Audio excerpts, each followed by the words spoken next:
जय हिंद दोस्तों, स्वागत है आपका हमारे YouTube चैनल में।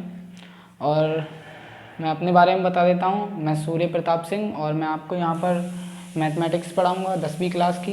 तो बेशक जब मैं हिंदी में बोल रहा हूँ तो आपको हिंदी में ही मैथमेटिक्स पढ़ाऊँगा। और हमारा चैप्टर चल रहा है बहुपद और उसका पहला लेक्चर आ गया था, ठीक है, कल। तो आज ये दूसरा लेक्चर है। तो हमने पहले लेक्चर में सीख लिया था रैखिक बहुपद का शून्यक निकालना, ठीक है। तो आज हम स्टार्ट करते हैं बहुपद के जो शून्यकों का ज्यामितीय अर्थ, ठीक है। बहुपद के शून्यकों का ज्यामितीय अर्थ क्या होता है?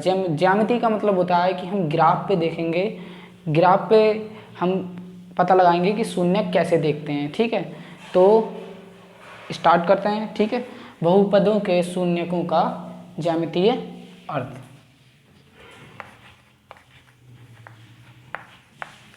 बहुपदों के शून्यकों का ज्यामितीय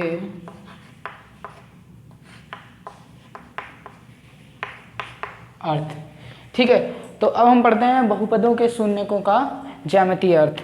अब ज्योमेट्री का मतलब है ज्यामिति का मतलब है कि हम ग्राफ पर देखेंगे कि शून्यक को हम कैसे डिफाइन कर सकते हैं, ठीक है। तो सबसे पहले हम देख लेते हैं रैखिक बहुपद के लिए। रैखिक बहुपद के लिए देख लेते हैं। तो सबसे पहले हमें एक रैखिक बहुपद लेना पड़ेगा, ठीक है। तो हम एक रैखिक बहुपद मान लिया, हम ले लेते हैं ax + b। ये क्या है? एक रैखिक बहुपद है, ठीक है। तो जहाँ पर a क्या है वो 0 के इक्वल नहीं होगा। अगर 0 के इक्वल हो जाएगा a तो ये रैखिक बहुपद रह ही नहीं जाएगा, ये तो फिर कांस्टेंट बहुपद हो जाएगा, ठीक है। तो इसलिए यहाँ पर a जो है वो 0 के इक्वल नहीं रहेगा। अब हमें इसके क्या ज्ञात करना है? इसका शून्यक, ठीक है। तो ये स्टैंडर्ड फॉर्म में है तो हम इसे ना लेकर हम एक एग्जाम्पल के थ्रू समझते हैं, ठीक है। तो हम एक रैखिक बहुपद ले लेते हैं y =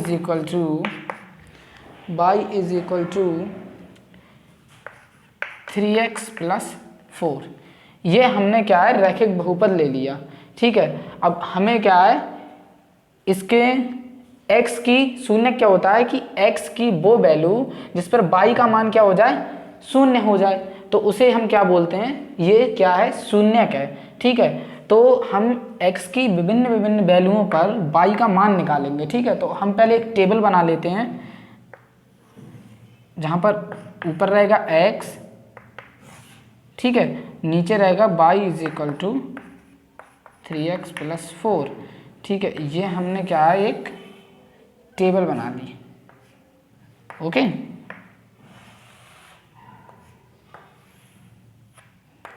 ये हमने एक टेबल बना ली। अब हम सबसे पहले x की जगह पे हम क्या रखते हैं? x की जगह 0 रखते हैं, ठीक है। x = 0 पर हम y की वैल्यू देखते हैं, ठीक है। x = 0 पर y की वैल्यू देखते हैं तो x की जगह 0 रखेंगे हम। x = कहाँ पर? x = 0 पर हम y की वैल्यू देख रहे हैं। y की वैल्यू जो आएगी वो हम कहाँ लिखेंगे? यहाँ पर। तो y अब x के स्थान पे 0 रखना है, ठीक है। तो 3 × 0 + 4, तो ये y की वैल्यू क्या आ गई? 4। 0 तो 0 हो जाएगा, फिर 4 बचेगा ना ये। तो यहाँ पर x = 0 पर y की वैल्यू कितनी आई? 4, ठीक है। अब हमें क्या फाइंड करना है कि हमें ना x की वो वैल्यू फाइंड करनी है कि जिस पे y का मान क्या हो जाए? 0 हो जाए, ठीक है। तो हम मान ले रहे हैं ना, हम अपनी ही तरफ से मान ले रहे हैं कि x का जो है कि y, हम अपनी तरफ से मान ले रहे हैं y का मान क्या है? 0 मान ले रहे हैं हम, ठीक है। y का मान 0 मान ले रहा है, फिर हमें x की वो वैल्यू मिल जाएगी जिस पे y का मान क्या हो जाएगा? 0, ठीक है। तो यहाँ से 3x ऐसे ही और 4 चले जाएंगे, उधर माइनस का हो जाएगा तो x की वैल्यू आ जाएगी -4/3। हम यहाँ से देख सकते हैं ना, ये जो हमें मिला है x = -4/3, अगर x के स्थान पे -4/3 रखेंगे तो y का मान क्या आ जाएगा? 0 आ जाएगा। हम चेक करके देखते हैं, ठीक है। चेक करके देखते हैं तो y = x के स्थान पे कितना? 4y -4/3 रख के देख लेते हैं, ठीक है। तो 3 से 3 कैंसिल हो गया, ये माइनस और ये प्लस, ये कैंसिल हो गया, क्या हो गया, y इक्वल टू 0 आ गया, ठीक है। तो यहाँ से x की किस वैल्यू पे, यानी कि x इक्वल टू -4/3 पे, x इक्वल टू माइनस, वैसे देखें तो -4/3 क्या है, शून्य है, क्योंकि x की कौन सी वो वैल्यू जिस पे y का मान 0 हो जाए, तो x की ये -4/3 x की वैल्यू है जिस पे y का मान क्या हो रहा है, 0 हो रहा है। तो हमें क्या देखना है, हमें देखना है कि ग्राफ पर देखना है, हमें उसका ज्यामितीय अर्थ देखना है, ठीक है। तो सबसे पहले अब हम बनाएंगे एक ग्राफ, ठीक है, एक ग्राफ बनाएंगे।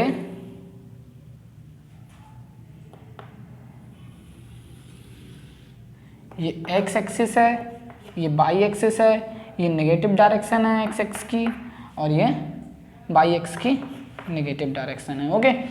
तो यहाँ पर अब हम देखते हैं हमें बिंदु क्या मिला है, एक बिंदु है 0,4, 0,4, ठीक है, एक बिंदु मिला है हमें 0,4 और एक बिंदु हमें मिला है -4/3,0। तो इसे हम ग्राफ पे प्लॉट करते हैं, ठीक है। तो ग्राफ पे हम प्लॉट करते हैं, तो सबसे पहले x पे कितना चला 0 और y पे कितना चला 4, ठीक है। तो ये बिंदु क्या हो गया 0,4। अब यहाँ पर x पे कितना चला है -4/3, तो मान ले रहे हैं -4/3x, और कौन सी डायरेक्शन में है, नेगेटिव डायरेक्शन में, ठीक है। तो नेगेटिव डायरेक्शन में हमने मान लिया -4/3 कहाँ है, यहाँ पर है, लेकिन y एक्सिस पे क्या है 0 चला है, तो बिंदु कहाँ मिलेगा, यहाँ पर। अब हम इसे मिलाएंगे, इन दोनों पॉइंट्स को मिलाया तो ये क्या हो गया, इसका ज्योमेट्रिक मीन हो गया, ठीक है। तो इसने x एक्सिस को कहाँ पर काटा, -4/3 पर काटा, ठीक है।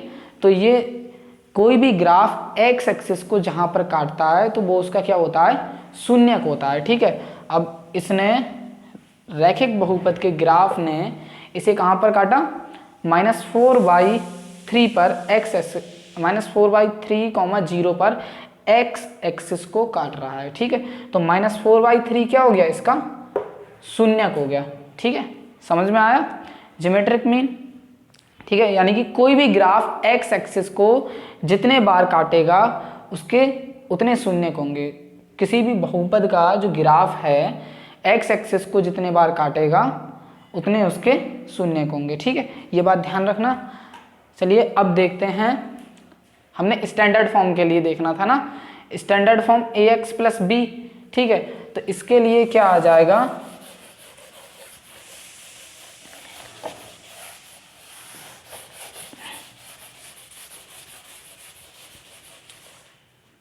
इसके लिए क्या आ जाएगा, एक तो आएगा 0,b, एक पॉइंट आएगा 0,b एंड एक पॉइंट आएगा -b/a,0, ठीक है। तो शून्य किसका क्या हो गया, -b/a, यानी कि ये वैल्यू किसकी है, ये x की वैल्यू है एंड ये वैल्यू किसकी है, y की। तो x की इतनी वैल्यू पर y का मान 0 आ रहा है, ठीक है। तो समझ में आ गया, यहाँ पर ये क्या है, शून्य का, ठीक है। हम देखते हैं क्वाड्रेटिक, एक द्विघात बहुपद के लिए इसका ज्योमेट्रिक मीन, ठीक है। अरे ग्राफ यार, ठीक है। अब हम देखते हैं द्विघात बहुपद के लिए, तो हम एक मान ले रहे हैं, एक द्विघात बहुपद ले रहे हैं, ठीक है। एक हम द्विघात बहुपद ले रहे हैं, y is equal to x² - 1। अब हमने क्या है, ये द्विघात बहुपद ले लिया, ठीक है। अब सबसे पहले हमें क्या करना पड़ेगा, x के विभिन्न मानों पर हमें सबसे पहले y की वैल्यू चाहिए, ठीक है। तभी तो हम फिर जो बिंदु मिलेंगे हमें x, y, उससे हम ग्राफ प्लॉट करेंगे, फिर देखेंगे कि उस ग्राफ ने जो है x एक्सिस को कितने पॉइंट्स पर काटा है, जितने पॉइंट्स पर काटा है उतने उसके क्या होंगे, शून्यक होंगे, ठीक है।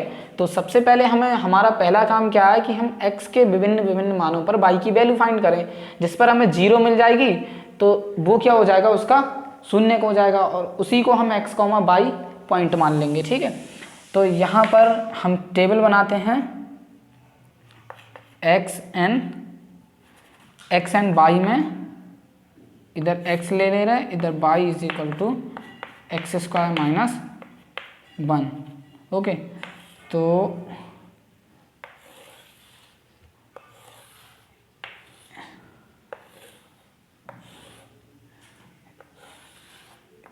ये हम टेबल ड्रा करते हैं।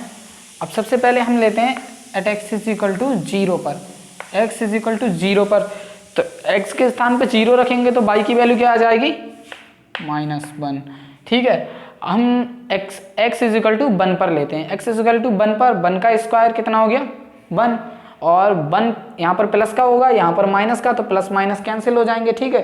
तो ये क्या हो गया, x इज इक्वल टू 1 पर ये वैल्यू क्या आ गई, y की 0 आ गई, ठीक है। अब हम x इज इक्वल टू -1 पर देखते हैं। -1 पर देखेंगे तो यहाँ पर x के स्थान पे -1 रखो और उसका स्क्वायर करो तो क्या आएगा +1, और -1 इधर है तो +1 -1 क्या हो जाएगा, कैंसिल हो जाएगा, तो क्या हो जाएगा 0, ठीक है। अब हमें 2 पॉइंट्स ऐसे मिले, x की 2 वैल्यू ऐसी मिली जहाँ पर y का मान क्या हो रहा है 0 हो रहा है, तो वो हमारे क्या हो जाएंगे, बिंदु हो जाएंगे, ठीक है। तो 1,0 एक पॉइंट मिला हमें ग्राफ बनाने के लिए, ठीक है, और एक पॉइंट मिला -1,0, ठीक है, और एक पॉइंट है 0, एक पॉइंट रह गया, एक पॉइंट 0, -1, ठीक है। x की वैल्यू हमेशा हम क्या लिखते हैं, पहले लिखते हैं, ठीक है। तो अब हम ग्राफ प्लॉट करेंगे,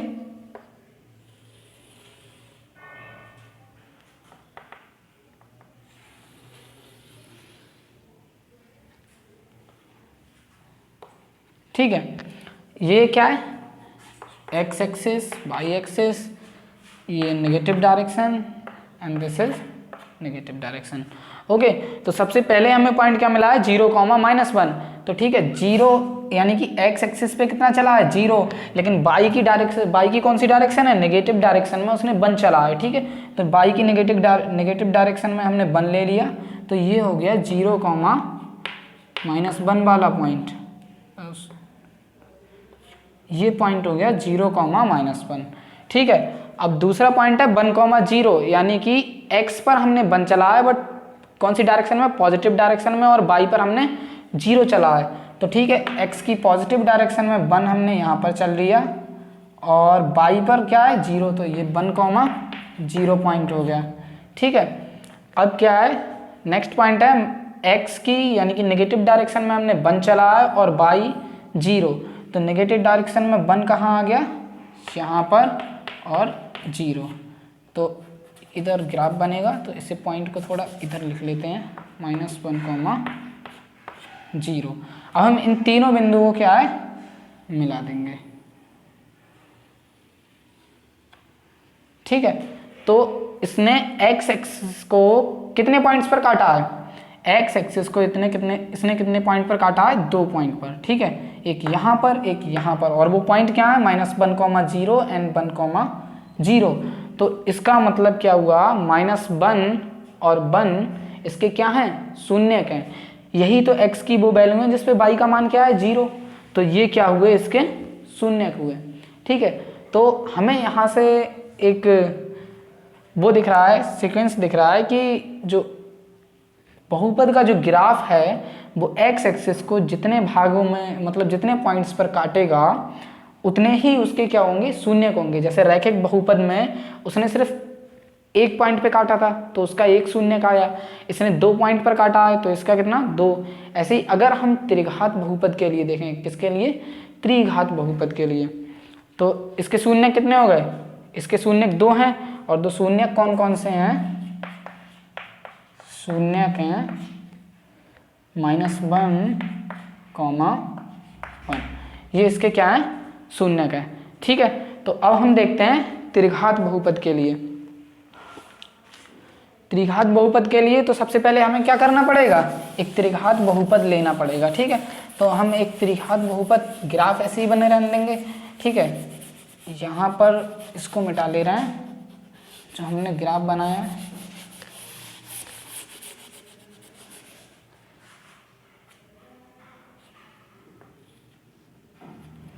हम एक त्रिघात बहुपद ले लेते हैं y is equal to, let y is equal to, हम एक त्रिघात बहुपद ले लेते हैं x cube and minus 4x। हमने क्या ले लिया, ये एक त्रिघात बहुपद ले लिया, ठीक है। तो अब हम क्या करेंगे, एक टेबल बनाएंगे और इसके अलग अलग पॉइंट्स पे हम क्या देखेंगे, x के अलग अलग वैल्यू पे इसकी y की वैल्यू हम चेक करेंगे, ठीक है। तो सबसे पहले हम टेबल बना लेते हैं, एक में लिख लेते हैं x एंड एक में लिख लेते हैं y is equal to x cube minus 4x, ठीक है। तो ये होगी हमारी टेबल।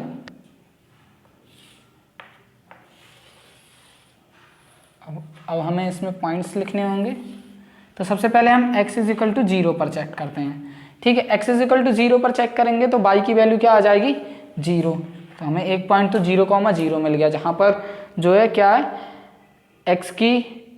x की वो वैल्यू जिस पर y का मान 0 हो जाए, तो एक तो 0 ही है, ठीक है। अब हम चेक करते हैं 1 पर, ठीक है। 1 पर चेक करेंगे तो 1 पर क्या आ जाएगी, 1 पर आएगी, यहाँ पर 1 रखेंगे तो 1 का क्यूब 1, और यहाँ से आएगा, चेक कर लेते हैं, 1 का cube 1 minus 8x is equal to 1 पर 1 और माइनस के 4 इंटू 1, तो ये आ जाएगा माइनस का 3, ठीक है। x इज इक्वल टू 1 पर आ रहा है माइनस का 3, ठीक। ऐसे ही हम x is equal to positive 1 पर, ठीक है, प्लस 1 पर चेक करते हैं तो at x is equal to, नहीं माइनस 1 पर चेक करेंगे, ठीक है। x इज इक्वल टू -1 पर चेक करेंगे तो -1 यानी कि -1 का क्यूब y में इसकी वैल्यू रखेंगे और -4 इंटू -1, तो यहाँ से ये मिलेगा -1 और माइनस माइनस प्लस यानी कि +4, तो ये आ जाएगा +3, ठीक है। तो -1 पर प्लस का 3 आ गया, ठीक है। अब हम क्या करते हैं, 2 पर चेक करते हैं, 2 पर चेक करेंगे, ठीक है। x इज इक्वल टू 2 पर चेक करेंगे y की वैल्यू, तो क्या आ जाएगा, x इज इक्वल टू 2 पर, तो रखते हैं at x is equal to 2 पर चेक करते हैं y की वैल्यू, तो x के स्थान पर 2 का क्यूब माइनस 4 इंटू 2, तो यहाँ पर क्या हो गया, 2 दूनी 4 दूनी 8, 8 माइनस 4 दूनी 8, तो ये कट गए, ठीक है। तो कितना आया, 0, यानी कि 2 पे y की वैल्यू क्या आ गई, 0। अब -2 पे चेक करते हैं, ठीक है, -2 पे चेक करते हैं तो minus at x is equal to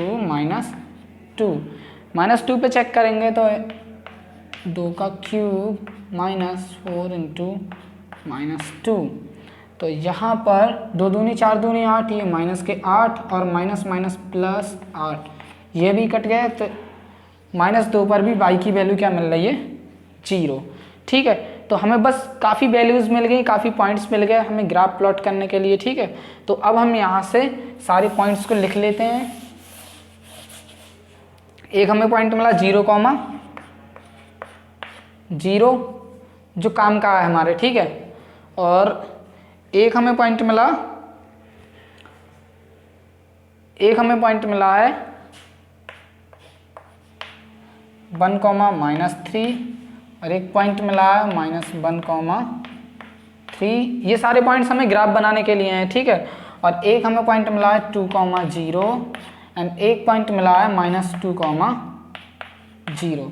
तो हम इन सारे पॉइंट्स को अब क्या है, हम ग्राफ पे क्या है, इन सारे पॉइंट्स को मार्क करते हैं। तो सबसे पहले 0,0 ले लेते हैं, 0,0 तो यहीं पर आ जाएगा, 0,0, ठीक है। अब 1, -3 यानी कि हमें क्या है, x की पॉजिटिव डायरेक्शन में कितना चलना है, 1, ठीक है। x की पॉजिटिव डायरेक्शन में 1 चलना है, लेकिन y की नेगेटिव डायरेक्शन में कितना है, 3, तो वो कहाँ पर आएगा, यहाँ पर आएगा लगभग।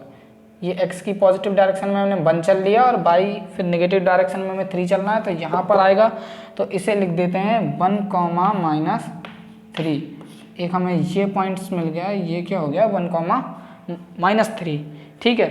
अब अगला पॉइंट, x की नेगेटिव डायरेक्शन में कितना 1 चले, ठीक है, x की नेगेटिव डायरेक्शन में 1 चले, लेकिन y की पॉजिटिव डायरेक्शन में कितना 3 चलना है। तो ये मिल गया यहाँ पर -1,3, ये पॉइंट मिल गया यहाँ पर, ठीक है। तो ये पॉइंट मिला यहाँ पर। अब हमें क्या है 2,0, ठीक है, यानी कि x की पॉजिटिव डायरेक्शन में कितना है 2, x की पॉजिटिव डायरेक्शन में कितना है 2, और y की डायरेक्शन में 0, तो 2,0 हमें पॉइंट कितना मिला, x पे सिर्फ चलना है, y पे चलना ही नहीं है, तो ये पॉइंट हमें मिल गया 2,0। ऐसे ही -2,0 किधर मिल जाएगा, इस तरफ मिल जाएगा, ये पॉइंट मिल जाएगा -2,0। अब हम सारे पॉइंट्स को क्या है मिला देते हैं,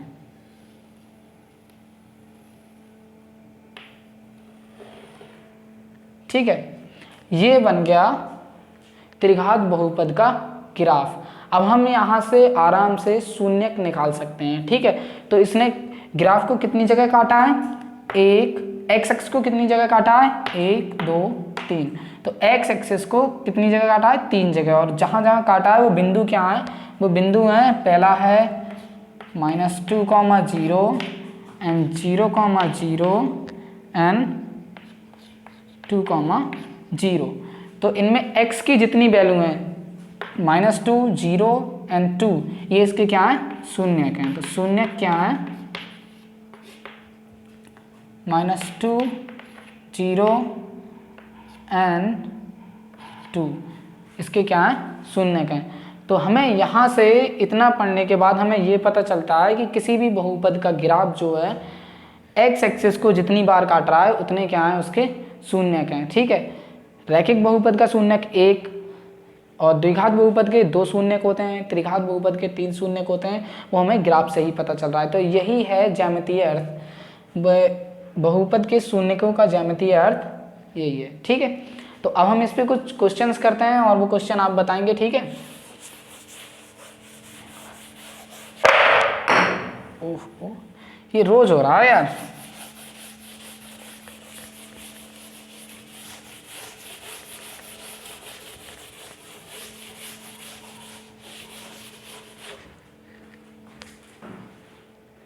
तो मैं बुक से कुछ क्वेश्चंस लिख लेता हूँ। x y and y dash x dash. तो अब हमें बताना है इस ग्राफ के शून्य कितने हैं, ठीक है। क्वेश्चन नंबर 1 एंड सेकंड है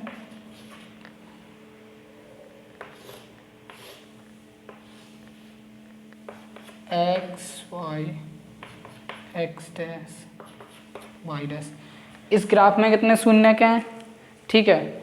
एंड थर्ड वन, तीसरा क्वेश्चन है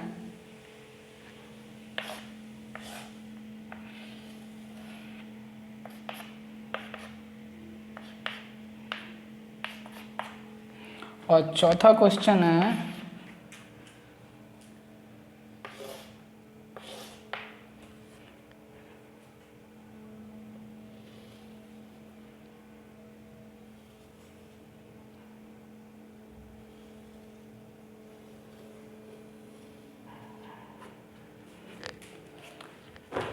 अब हमें इसमें क्या है शून्यक बताने हैं।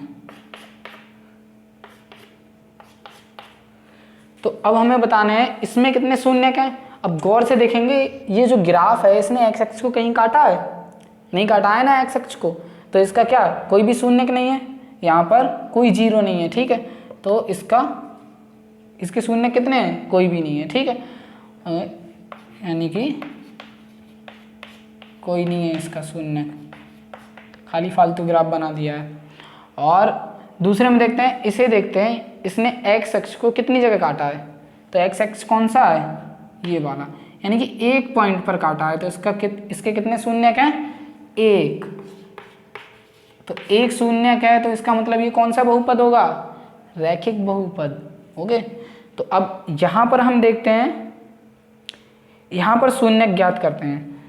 तो एक तो इसने एक्स अक्ष को यहाँ पर काटा है और एक तो एक्स अक्ष को यहाँ पर काटा है, और कहीं काटा है एक्स अक्ष को? नहीं काटा है ना। तो इसके शून्य कितने हैं? इसके 2 शून्यक हैं। ठीक है, इसके शून्यक हमें ज्ञात करने हैं। देखो इसने एक्स अक्ष को एक बार यहाँ काटा है, 1 2 3 4। ठीक है, तो इसने कितने बार काटा है? 4 बार काटा है। 1 2 3 4 बार काटा है। तो इसके कितने शून्यक हैं? 4। ठीक है, तो इसके 4 शून्यक हैं। तो ये हुआ हमारा कंप्लीट बहुपद के शून्यकों का ज्यामितीय अर्थ। ठीक है, तो इतना कंप्लीट हो गया। तो यहाँ तक समझ में आ गया होगा कि ज्यामितीय अर्थ क्या होता है। ठीक है, अब हम आगे स्टार्ट करते हैं आगे किसी बहुपद के शून्यकों और गुणांकों में संबंध। ठीक है, तो यहाँ से स्टार्ट होता है बोर्ड में क्वेश्चन आना बहुत अच्छे। ठीक है, तो यहाँ से आपको बहुत ध्यान से समझना है। ठीक है, तो इससे साफ करते हैं। अब यहाँ से हमें फॉर्मूले मिलेंगे जिनकी मदद से हम आगे क्वेश्चंस करेंगे। ठीक है, अभी जो चल रहा था ये तो थ्योरेटिकल पार्ट था। तो अब जो होगा बहुपद के शून्यकों और गुणांकों में संबंध। बहुपद के शून्यकों और गुणांकों में संबंध। ठीक है, तो सबसे पहले हम देखते हैं द्विघात बहुपद के लिए। ठीक है, हम एक द्विघात बहुपद ले लेते हैं। हम एक द्विघात बहुपद ले लेते हैं y = ax² + bx + c। ये हमने क्या मान लिया? एक द्विघात बहुपद ले लिया। ठीक है, अब हम जहाँ पर a ≠ 0, a 0 के बराबर नहीं होगा। अगर a 0 के बराबर हो जाएगा तो क्या ये एक रैखिक बहुपद बचेगा। ठीक है, तो अब हम मान लेते हैं अल्फा और बीटा। अल्फा तो माना अल्फा एंड बीटा इसके क्या हैं? इसके शून्यक हैं। तो क्या होगा अगर अल्फा बीटा इसके शून्यक हैं? तो x - alpha and x - beta क्या होंगे? इसके बीटा इसके गुणनखंड होंगे।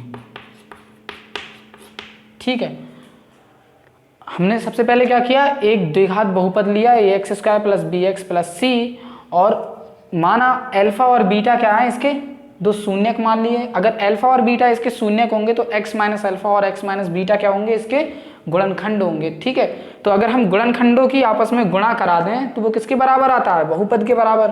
ठीक है, तो अब हम सॉल्व करते हैं। यहाँ से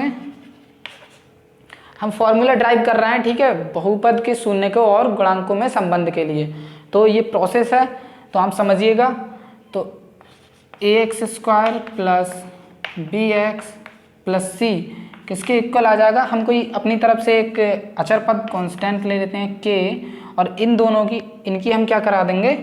गुणा करा देंगे x - alpha and x - beta. ठीक है, जब हम इसकी गुणा कराएंगे तो ये किसके इक्वल मिलेगा? इसके इक्वल। तो कराते हैं, इस तरफ ऐसे ही रहने देंगे bx + c। तो इसको k बाहर रहने देते हैं।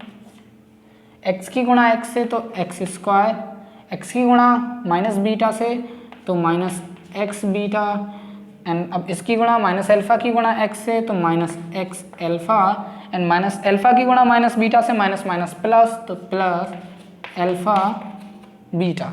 ठीक है, तो यहाँ से ax² + bx + c = क्या आ गया? k की गुणा अंदर करा देते हैं तो k x²। अब देखिए यहाँ से x क्या है? कॉमन है, माइनस चिन्ह और x कॉमन है।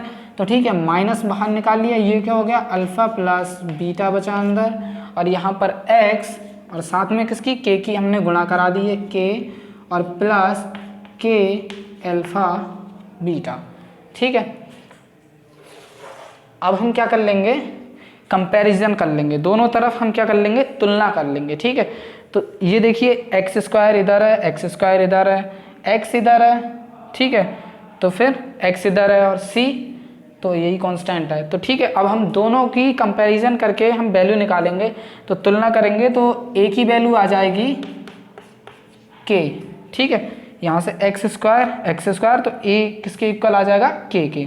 ठीक है, अब बी की वैल्यू किसके बराबर आ जाएगी, minus alpha plus beta into के, और b इज इक्वल टू आ जाएगा minus alpha plus beta into के, और c इज इक्वल टू आ जाएगा के अल्फ़ा बीटा के, c इज इक्वल टू आ गया के अल्फ़ा बीटा। ठीक है, तो अब हम इसको लेते हैं, ठीक है, इसे इक्वेशन 1 मान लेते हैं, 2 एंड इसे इक्वेशन 3 मान लेते हैं। ठीक है, तो इक्वेशन 2 को लेते हैं, नाउ टेकिंग इक्वेशन 2, तो अल्फ़ा बीटा माइनस चिन्ह को इस तरफ ले आते हैं। ठीक है, तो अल्फ़ा प्लस बीटा के is equal to minus b. ठीक है, तो यहाँ से हम अब अल्फ़ा बीटा क्या है, अल्फ़ा और बीटा इसके क्या है शून्यक, तो यहाँ से हमें शून्यकों का योगफल मिल गया।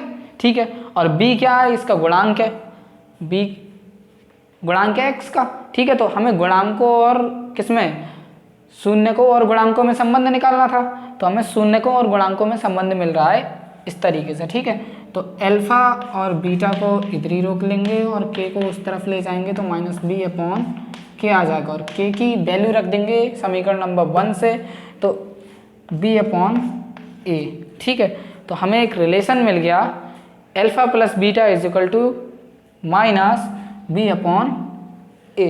ठीक है, तो माइनस बी अपॉन ए।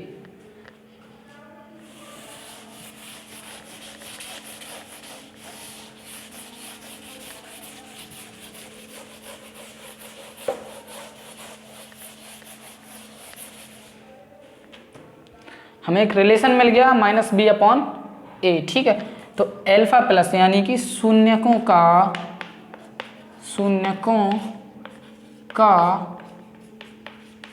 योगफल। ठीक है, योगफल क्या है, alpha plus beta is equal to minus B upon A. अब माइनस बी क्या है, बी क्या है यहाँ पर x का गुणांक, तो इसे हिंदी में लिख लेते हैं, माइनस एक्स का गुणांक अपॉन ए क्या है, एक्स स्क्वायर का गुणांक, तो एक्स स्क्वायर का गुणांक। ठीक है, इसे डिब्बे में बंद कर लो और घर ले जाओ।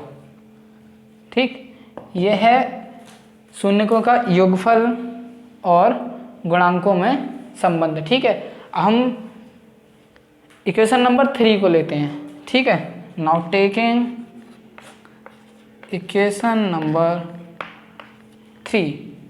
ठीक, तो 3 क्या है, c इज इक्वल टू कितना है, के alpha and beta. Alpha into beta क्या है, शून्यकों का गुणनफल, तो अल्फ़ा इंटू बीटा को इस तरफ लिख लेते हैं, और इधर c और k को इस तरफ लाएंगे तो क्या हो जाएगा, अपॉन में आ जाएगा। ठीक है, तो c अपॉन के की जगह k की वैल्यू रख देंगे, तो c अपॉन ए हो जाएगा, और c क्या है बहुपद में अचर पद अपॉन a तो एक्स स्क्वायर का गुणांक है, तो एक्स स्क्वायर का